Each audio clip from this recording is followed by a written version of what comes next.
Nag-join po ako kay I Am Worldwide not because of money, not because of recognition. 10 years old po ako nung na-diagnose ako ng autoimmune disease na lupus. Nagkaroon po ako ng butas sa puso. 11 years po ako na lumalaban sa ganitong sakit, and I was desperate. That hope starts with one sachet of faith. Na-discover ko ang amazing pure organic barley. I took it 3 months continuously, religiously po. And dahil po doon, controlled na po yung lupus ko and wala na po akong butas sa puso.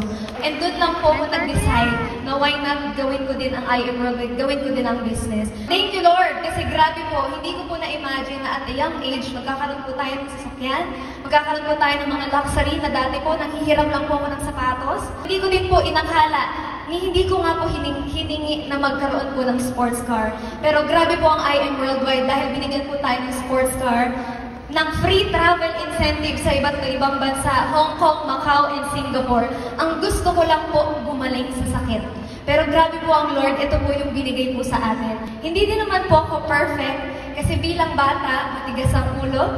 Marami po akong wrong choices. I Am Worldwide became a lifeboat, my anchor, and my saving grace. Para sa mga kabataan, napaka-bless niyo po.